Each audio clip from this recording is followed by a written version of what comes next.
भक्तों, ओम नमः शिवाय, श्री शिवाय नमस्तुभ्यम, जय श्री महाकाल। जी हाँ भक्तों, क्या आपके भी घर में कोई ऐसा व्यक्ति है जिसका विवाह नहीं हो पा रहा? आप लोग बहुत ज़्यादा परेशान हैं उसके विवाह को लेके कि आखिरकार हमारे घर का जो व्यक्ति है इसका विवाह क्यों नहीं हो पा रहा। आपने बहुत ज़्यादा मेहनत कर लिया, बहुत ज़्यादा प्रयास कर लिया उसके विवाह को होने का, लेकिन अभी भी उसका जो विवाह है वो नहीं हो पा रहा और आपके समझ में भी नहीं आ रहा कि आखिर ऐसा क्या हो गया जिसके कारण आपके घर का जो व्यक्ति है उसका विवाह नहीं हो पा रहा। तो अब आपको परेशान होने की बिल्कुल भी आवश्यकता नहीं है, क्योंकि आज जो मैं आपको बताने वाला हूँ और उसको आपने ध्यान से सुन के और अच्छे तरीके से कर लिया तो अवश्य रूप से सारी इच्छा मनोकामना जो है वो पूरी होगी ही होगी और आपके घर का वो जो व्यक्ति है उसका जो विवाह है वो होगा ही होगा। क्या करना है, कैसे करना है, पूरा का पूरा बताने वाला हूँ और अच्छे तरीके से समझाने वाला हूँ। तो देखिए, जो हमारा आपको भी पता है कि पूज्य गुरुदेव की जो कथा होती है उसमें लाखों की भीड़ आती है। कैसे भीड़ आती है? लाखों की भीड़ आती है। और जब गुरुदेव की कथा में लाखों की भीड़ आती है तो वहाँ ज़्यादातर जो भक्त हैं वो क्या करते हैं, पत्र के द्वारा अपनी इच्छा और पत्र के द्वारा अपनी मनोकामना जो होती है वो गुरुदेव तक पहुंचाते हैं।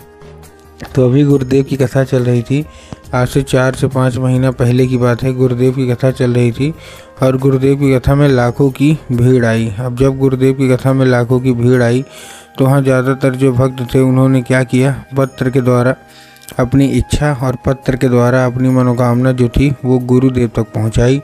अब जैसे ही गुरुदेव ने पत्र पढ़ा और गुरुदेव ने जब पत्र पढ़ा तो देखा कि ज़्यादातर जो भक्त हैं उनकी क्या है, एक ही इच्छा और एक ही मनोकामना है। क्या कि गुरुदेव, हमारा जो घर में एक व्यक्ति है इसका विवाह नहीं हो पा रहा, हम लोग बहुत ज़्यादा परेशान हैं इसके विवाह को लेके कि आखिरकार इसका जो विवाह है वो हो क्यों नहीं पा रहा। हमारे समझ में भी नहीं आ रहा कि आखिरकार इसके घर का मतलब जो व्यक्ति है इसका विवाह क्यों नहीं हो पा रहा। हमने क्या कुछ नहीं किया, बहुत ज़्यादा इसको पंडित के पास ले गए, बहुत ज़्यादा इसकी कुंडली मिलवाई, हर एक चीज़ कर लिया, लेकिन फिर भी ये जो व्यक्ति है ना इसका विवाह नहीं हो पा रहा। कृपया करके कोई उपाय बता दें।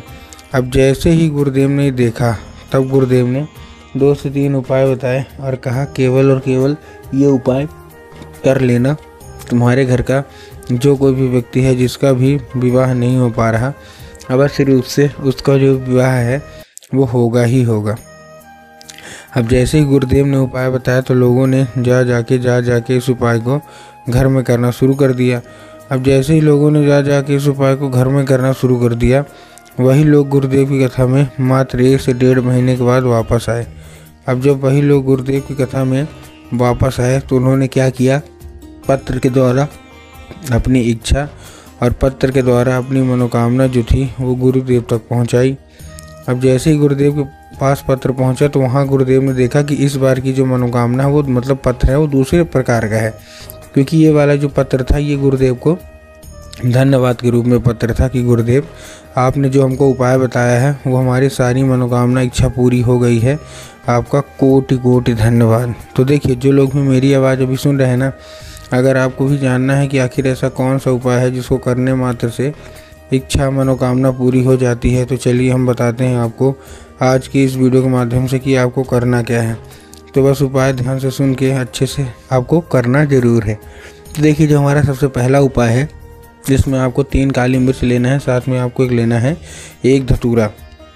3 काली मिर्च ले लिए, साथ में 1 धतूरा ले लिए। अब ये सब चीज़ लेने के बाद अपने बच्चे के हाथ में देना है और उसको भेज देना है कहाँ, सीधा सीधा शिव मंदिर। अब जैसे ही आपका बच्चा शिव मंदिर पहुंचेगा जिसका भी विवाह नहीं हो पा रहा, उसको बोलिएगा कि दक्षिण दिशा में खड़ा हो जाए और उत्तर की ओर अपना चेहरा कर ले। अब देखिए, दक्षिण और उत्तर में ना बहुत सारे लोग कंफ्यूज होते हैं कि दक्षिण क्या है उत्तर क्या है, हमको थोड़ा साफ साफ बताओ। तब गुरुदेव ने साफ साफ बताया है कि आप जिस भी शिव मंदिर जा रहे हैं उस शिव मंदिर का जिधर साइड जलाधारी होगा आपको अपना चेहरा उधर साइड करके खड़े हो जाना है। ठीक, खड़े हो गए। खड़े होने के बाद आपको करना क्या है, एक नाम लेके, कौन सा, महादेव का बहुत ही सुंदर सा नाम है श्रम्भेश्वर महादेव। तो आपको करना क्या है, आपको श्रम्भेश्वर महादेव का नाम लेके और उन्हीं का स्मरण करके आपको चुपचाप क्या कर देना है, अर्पित कर देना है बस। पूज्य गुरुदेव कहते हैं कि अगर आपने श्रम्भेश्वर महादेव का ये उपाय कर लिया तो अवश्य रूप से सारी इच्छा, सारी मनोकामना जो है वो पूरी होगी ही होगी। एक ये था कौन सा हमारा, ये था हमारा पहला उपाय। अब हम चलते हैं अपने दूसरे उपाय की ओर। अब देखिए जो हमारा दूसरा उपाय है, इस उपाय में आपको करना क्या है, जितने भी लोग जिनका भी विवाह नहीं हो पा रहा, आपको क्या लेना है, सिंपल सा आपको एक काम करना है। आपको लेना है केवल और केवल क्या, आपको लेना है केवल और केवल लाल चंदन। और लाल चंदन ले लिए। लाल चंदन लेने के बाद आपको करना क्या है, जैसे आपने लाल चंदन लिया, लाल चंदन लेने के बाद आपको क्या लेना है, केवल और केवल पहुंच जाना है सीधा सीधा शिव मंदिर। और जैसे ही शिव मंदिर आप पहुंचेंगे, शिव मंदिर पहुंचने के बाद आपको क्या करना है, माता शोक सुंदरी की जगह में क्या करना है, माता शोक सुंदरी की जगह में आपको अर्पित करना है। और अर्पित करने के बाद माता से उसको औषधि के रूप में मांगना है कि माता कृपया करके हमको उस रूप में दान करिए। अब क्या होगा, अब ये औषधि का रूप ले लेगा। ठीक, औषधि का रूप ले लिया। औषधि का रूप लेने के बाद आपको करना क्या है, उसी मतलब 5 मिनट तक आपको खड़े रहना है। और 5 मिनट तक खड़े रहने के बाद आपको वही उंगली टच करना है। और वही उंगली टच करने के बाद आपको उसको लेके आ जाना है अपने घर। अब आप लोग जहाँ सोते हैं और जिधर साइड सर करके सोते हैं, उधर साइड की जो दीवार होगी, उसी दीवार में आपको अर्पित करना है बस। पूज्य गुरुदेव कहते हैं कि अगर आपने ऐसा कर लिया तो इस चंदन के जरिए स्वयं माता शोक सुंदरी आपके घर में प्रवेश करेंगी और मन चाहा विवाह होगा ही होगा।